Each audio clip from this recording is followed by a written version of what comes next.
வணக்கம் வியூவர்ஸ். அது 1692 அமெரிக்காவில் மேசசூசெட்ஸ்ன்ற இடத்துல சேலம்னு ஒரு வில்லேஜில் மர்மமான ஒரு வரலாறு இருந்துச்சு. அந்த வில்லேஜில் வாழ்ந்துட்டு வந்த 2 பொண்ணுங்க கொஞ்ச நாளாக யார் கூடயும் பேசாமல் ஏதோ பார்த்து பயந்த மாதிரியும் ரொம்ப ஸ்ட்ரேஞ்சாக பிஹேவ் பண்ண ஆரம்பித்தாங்க. உடனே அவங்க பேரண்ட்ஸ் அந்த ஊரில் இருக்கிற ஒரு டாக்டர் கிட்ட கூட்டிகிட்டு போகிறாங்க. டாக்டர் அவங்கள செக் பண்ணி பார்த்துட்டு அவங்களுக்கு உடல் அளவில் எந்த ஒரு பிரச்சனையும் இல்லை, ஒருவேளை இவங்களுக்கு பேய் பிடிச்சிருக்கலாம்னு சொல்கிறாரு. இதை கேட்ட பேரண்ட்ஸ் ரொம்ப ஷாக் ஆகுறாங்க. அப்படி அந்த 2 பொண்ணுங்களுக்கும் உண்மையாகவே பேய் பிடிச்சிருக்கா இல்லை வேற ஏதாச்சுமா? இந்த கதை சேலம் விட்ச் ட்ரையல்ஸ் பற்றினது. இது உண்மையாக நடந்த ஒரு சம்பவம். அதை பற்றி தான் இந்த வீடியோவில் டீகோட் பண்ண போகிறோம். நீங்கள் பார்த்துட்டு இருக்குது எஸ்கே டிகோட்ஸ். நான் உங்கள் ஸ்டார் ஸ்டாட்டில். Welcome and welcome back.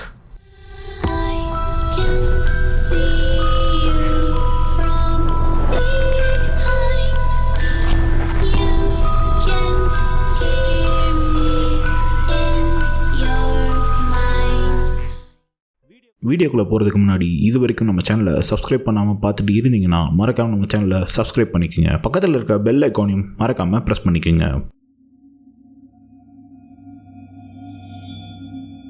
சுமார் 300 ஆண்டுகளுக்கு முன்னே, அதாவது 1692, இப்போது அமெரிக்காவில் மேசசூசெட்ஸ்ன்ற இடத்துல சேலம்னு ஒரு டவுன் இருந்துச்சு. அங்கே பொதுவாக எல்லாரும் கடல் வழியாக வணிகம் பண்ணுறதுக்கு உகந்த இடமாகவும் இருந்துச்சு. அங்கேருந்து ஒரு 16 கிலோமீட்டர் தள்ளி உள்ளே போனால் சேலம்னு ஒரு வில்லேஜும் இருந்துச்சு.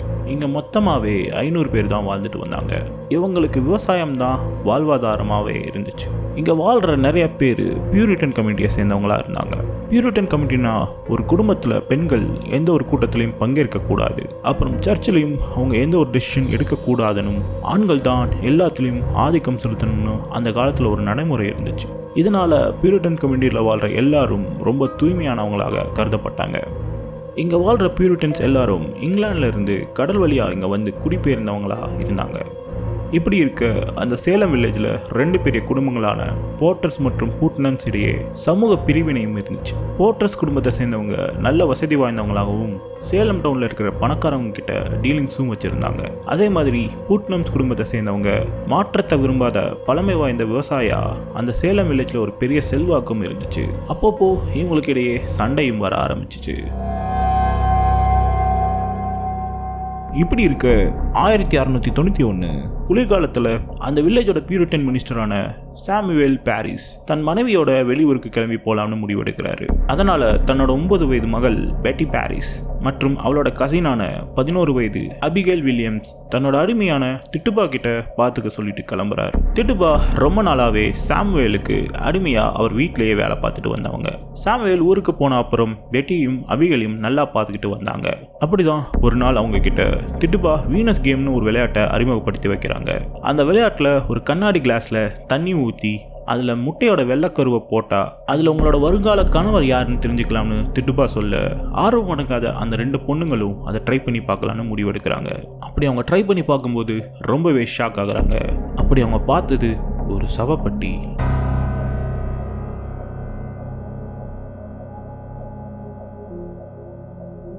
அதுக்கப்புறம் அவங்களுக்கு என்ன ஆச்சுன்னே தெரியல, ஒரு மாதிரி ஸ்ட்ரேஞ்சாக பிஹேவ் பண்ண ஆரம்பிக்கிறாங்க.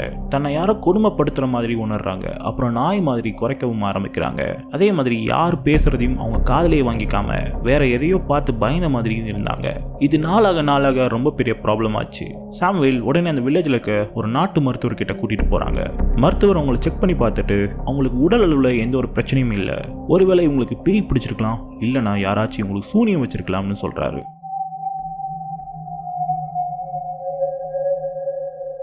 இதை கேட்ட சாமுவேல் ரொம்ப ஷாக் ஆகுறாரு.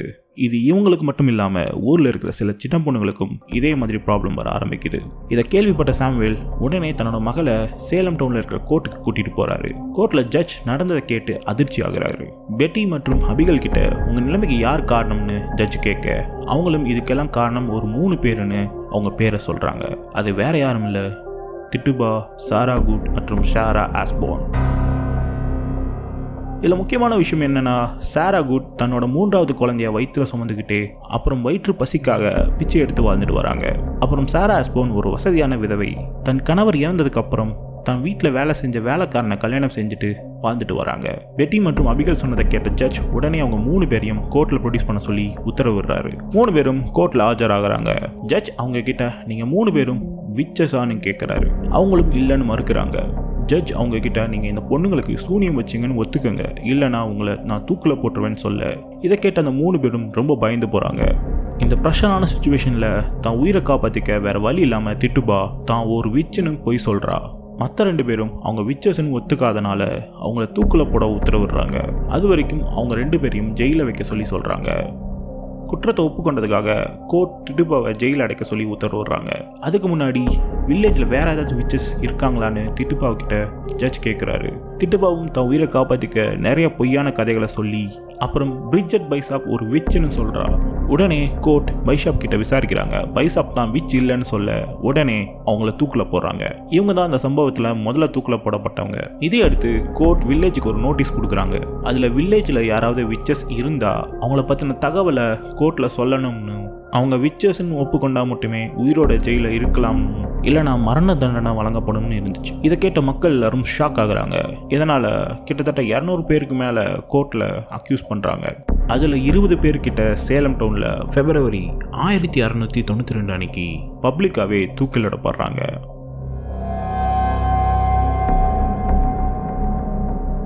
காரணம் என்னன்னா, இவங்க யாருமே விச்சஸ் இல்லைன்னு ஒத்துக்காதனால கோர்ட் இவங்கள தூக்கில் போடுறாங்க. இந்த விஷயத்தில் விச்சஸ்க்கு ஆதரவாக 81 வயதான கில்ஸ் கோரின்னு ஒருத்தர் இதெல்லாம் மூட நம்பிக்கைன்னு சொல்ல ஜட்ஜும் கோர்ட்டை அவமதித்ததுக்காக அவரை நடு ரோட்டில் ட்ரெஸ்ஸே இல்லாமல் குப்பரக்கா படுக்க வச்சு அவர் மேலே கற்களை அடிக்க கொலை செஞ்சிருக்காங்க. இதற்கிடையே 2வது குற்றவாளியான சாரா குட்டோட 4 வயது மகள் டோரட்டிய ஆன் புட்னம் ஜூனியர்னோட குற்றச்சாட்டின்படி அந்த சின்ன குழந்தையும் ஜெயில அடைச்சு சித்திரவதைப்படுத்துறாங்க. சாரா குட்டோட வயிற்றுல வளர்ந்த குழந்தை ஜெயில இருக்கும்போதே இறந்து போக அதுக்கப்புறம் சாரா குட்டை தூக்கில் போடுறாங்க. 3வது குற்றவாளியான சாரா ஆஸ்போன் தூக்கில் போறதுக்கு முன்னாடியே நோய்வாய்ப்பட்டு இறந்து போறாங்க. இந்த சம்பவம் சேலம் பக்கத்தில் இருக்க மற்ற டவுன்லையும் பரவ ஆரம்பிக்க நிறைய எதிர்ப்புகள் வந்த வண்ணம் இருந்துச்சு. இதில் வேடிக்கை என்னன்னா, இதுக்கு தீர்ப்பு சொன்ன ஜட்ஜோட ஒய்ஃபும் விச் கிராஃப்ட்ல ஈடுபட்டிருக்காங்கன்னு தெரிய வருது. அதனால ஜட்ஜ் இந்த கோர்ட் செஷன் எல்லாத்தையும் சஸ்பெண்ட் பண்றாரு. இதில் முக்கியமான விஷயம் என்னன்னா, நிறைய பேர் எந்த ஒரு ப்ராப்பர் எவிடன்ஸும் இல்லாமல் திட்டுபாவோட பொய்யான சாட்சியால் அவங்க விச்சஸ்ன்னு பிடிச்சிட்டு போய் ஜெயிலில் போட்டிருக்காங்க. அதே மாதிரி பாதிக்கப்பட்ட அந்த பொண்ணுங்களோட வாக்குமூலம் மட்டும் இல்லாமல் அவங்க ஒருத்தரை தொட்டு பார்க்கறது மூலியமா இவங்க விச்சஸ்ன்னு அக்யூஸ் பண்ணுறாங்க. உண்மையாலே அவங்க விச்சஸான்றதுக்கு எந்த ஒரு ப்ராப்பர் எவிடன்ஸும் கிடையாது. இதையடுத்து அக்டோபர் 1692 அன்னைக்கு கவர்னர் வில்லியம் பிப்ஸ் இதை முடிவுக்கு கொண்டு வராரு. அப்புறம் இந்த துயரமான சம்பவத்துக்காக மன்னிப்பும் கேட்குறாரு. சரி, அந்த பொண்ணுங்களுக்கு அப்படி என்னதான் ஆச்சு, ஏன் இப்படி ஸ்ட்ரேஞ்சாக பிஹேவ் பண்ணுறாங்கன்னு பார்க்குறப்போ நமக்கு ஒரு தகவல் கிடைக்கிது. அந்த ஊரில் விளையிற தானியங்களில் எர்காட் ஃபங்கஸ்ன்னு ஒரு நுண்ணுயிர் தாக்கியிருக்கலாம்னு சொல்லப்படுது.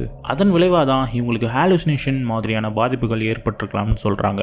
சரி, அப்போ திட்டுப்பா சொன்ன அந்த கேம்னால தானே இந்த ப்ராப்ளம்லாம் க்ரியேட் ஆச்சு அப்படின்னு நீங்கள் சொன்னீங்கன்னா, அந்த கேம்னால் வந்த ஒரு சவப்பெட்டி அந்த 2 பொண்ணுங்களுக்கும் ஒரு சித்த பிரமையாக கூட இருந்திருக்கலாம். வெறும் மூட நம்பிக்கை, பயம் மற்றும் இந்த சொசைட்டியில் இருக்கிற ப்ரெஷர்னால எப்படி ஒரு 20 இன்னசென்ட்டோட உயிர் அழிஞ்சிருக்குன்னு இந்த கதை நமக்கு உணர்த்துது. இந்த துயர சம்பவத்தில் இறந்து போனவங்களுக்கு அஞ்சலி செலுத்தும் விதமா ஆகஸ்ட் 5, 1992 அன்னைக்கு அவங்களுக்கு நினைவு சின்னத்தை கட்டியிருக்காங்க. இந்த சம்பவம் நடந்து கிட்டத்தட்ட 300 வருஷம் ஆச்சு. ஆனாலும் இன்னும் அந்த வில்லேஜில் அப்பாவிகள் 20 பேரோட ஆன்மாக்கள் அங்கே இருக்குன்னு அதை நிறைய பேர் எக்ஸ்பீரியன்ஸ் பண்ணதா சொல்றாங்க.